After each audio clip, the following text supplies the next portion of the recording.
Kabombo at mga ka-Star Nation, kapiling natin sa ating linya ng komunikasyon ang convener ng Trillion Peso Movement, kabilang ho sa mga magsasagawa ng ilang aktibidad sa mga susunod na araw, kaugnay ho nitong pagtutol sa lumalalang korupsyon sa ating bansa. Kapiling ho natin, Attorney Howard Calleja.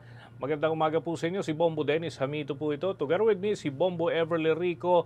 Makikikumusta ho kami, Attorney? Doon ho sa inyong mga preparasyon at ilang grupo nga ba yung ating inaasahan dyan at nakapag-commit na ho sa inyong panig?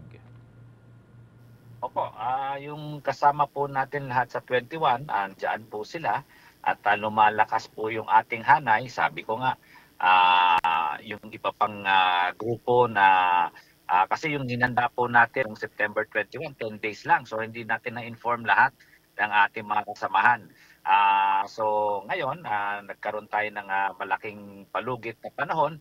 Kaya sabi ko, hindi lang po ito covered ng Metro Manila, pero covered din po ito sa buong Pilipinas kasi nag-signify na sasama na rin ang ating mga kababayan sa probinsya, Bacolod, Iloilo, Cagayan de Oro, etc.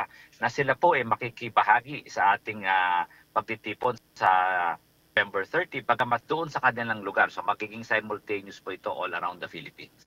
Okay, sa dami ho ng mga nagkukumit pala na grupo sa inyong panig, ay ito ho ba ay nananatili yung plano na isang araw lamang yung event, Attorney? Opo, one-day event ito, hindi katulad ng mangyayari nung iba na tumatawag ng ibang araw. Ang sabi nga namin, you just need the one day to vent out your feelings, yung ating sigaw na advocacy. At sabi ko nga, kailangan makita natin na meron ng aksyon ng gobyerno kasi si Presidente Marcos mismo ang nagsabi at nagsisiwalat itong korupsyon na ito sa flood control. Ilang buwan na po ang nakakaraan. Kaya kinakatok po natin ulit nito sa November 30 at pinapaalala na hindi po natin makakalimutan ito pong pandarambong sa kaban ng bayan at we will not stop until we will hold everybody accountable for their misdeeds and corruption in government. Okay, paano ho naman kung may mga magtangka na naman namang gulo? Kagaya ho nang nangyayari dyan sa may Mindiola at Ayala Bridge. Talagang nauwi ho ito sa karahasan. May nanunog pa nga ng sasakyan. Ano ho ang mga hakbang po ninyo? Yung gulo po na sinasabi, wala ho sa hanay namin 'yan. Yan po ay sa grupo ng sabi mo nga Menjola, bandang Maynila. Kami pong grupo ay nasa EDSA noong September 21.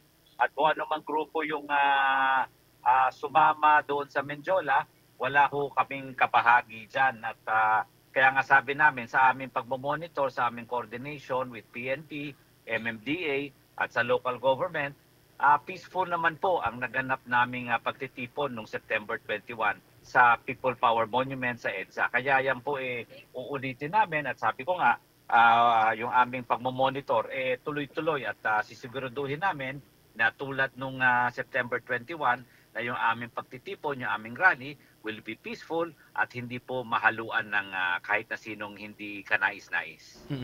Attorney, hindi naman po kaya maapektuhan yung kagustuhan naman po ng publiko na makiisa sa rally after nga po na kinasuhan po yung mga nasa likod ng mga panggugulo noong last September 21 rally. Isa nga po sa kanila, ito pong si Congressman Kiko Barzaga. Maalala mo, si Kiko Barsaga hindi kasama sa aming hanay. Linawin po natin yan. Meron silang ginawang protesta, pero hindi po yan kasama sa protesta namin. Hiwalay po yan. Hiwalay po sila. Kaya ang sigaw nila, hiwalay din. Gusto nang pabagsakin ng gobyerno. Hindi po yan ang sigaw ng aming hanay sa noong September 21 at hindi rin yan po ang sigaw ng aming hanay nitong November 30.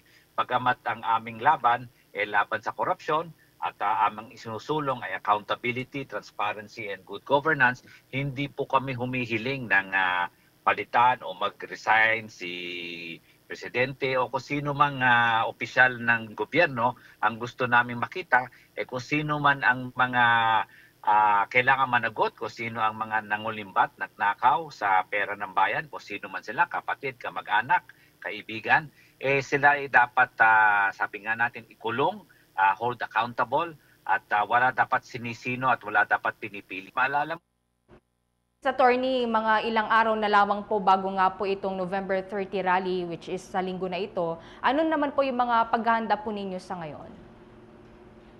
Opo, unang-una po, siyempre, kinukuha natin ang aming mga hanay para malaman natin kung ilan po ang mga expected natin sa EDSA. For now, mga 100,000 na po ang big signify na sila po darating at mga grupo na magdadala ng mga kanilang kasamahan. So number 1 yan, no? Number 2, tuloy-tuloy nga ang ating coordination sa kapulisan, sa MMDA at sa local government para maging mapayapa, peaceful at maayos, orderly ang ating pagtitipon. Number 3, sabi ko na nga kanina na ito po sasalihan ng iba pang grupo from the provinces, no? So imbes na pumunta sa Manila, mangyayari po na inaayos namin ngayon kung magagawa ng paraan na maging online po na para makita-kita yung nasa Manila, makita mo online yung nasa Cebu, nasa Cagayan de Oro, Bacolod, etc. para makita at maramdaman ng buong taong bayan na hindi lang po, sabi ko nga, sa Maynila ito, but this is all over the country. Opo. So since isa nga po sa mga panawagan po ninyo ang pananagutan or accountability, mahabol pa po ba kaya ito pong mga sangkot like si dating Congressman Zaldico na nakaalis na nga po ng Pilipinas, and ano po yung take po ninyo sa mga developments since nangyari pong yung September 21 protest? Ayon kay Zaldico, matagal ko na hong sinasabi yan na talagang dapat siyang pabalikin, no? Sinasabi rin, katulad ng sinabi ng kanyang abogado, sila not guilty, sila walang kinalaman dito. So let's give him the benefit of the doubt, but the best way to put his innocence or to convince us people of his innocence is to come out and answer. So kung sasabihin nila na hindi siya sasagot o natatakot siyang sumagot, parang hindi ito sang-ayon sa tao na not guilty. Kasi kung ikaw ay not guilty, haharapin mo ang kaso mo imbes na magtatago ka, number 1. Number 2, yung kay Sec Bonoan naman, siguro ang tanong ko lang, kung totoo na ito kanyang may personal family reasons, siguro let's give him the benefit of the doubt. Pero kung gagawin niya itong pagpunta niya sa Amerika as a way to escape accountability, yan po kinalulungkot natin dahil sabi ko nga, ilang buwan nang nakatipas dito sa flood control scam na ito. Kaya nga gusto natin yung ICI, yung Ombudsman, Sandigan, bilis-bilisan para kung mga ganitong sitwasyon na may tatakas, hindi na sana makatakas ulit. Pero as I said, we give Secretary Bonoan the benefit of the doubt and hopefully he will come back. But if he will not come back, I think it will not work to his benefit but will only work to disadvantage him and put more perception na talagang, alam mo, pag may tumakas, alam mo, that's a indication of guilt. Flight is indication of guilt. So it just adds to the perception of his guilt if indeed tumakas siya to escape accountability and liability dito sa flood control. Okay, pahabol na lamang po, Attorney, kontento ho ba kayo dun sa bilis ng pag-usad ng kaso? Sabi ni Pangulong Marcos, wala raw Merry Christmas para dun sa mga sangkot. Ano ho ang inyong masasabi?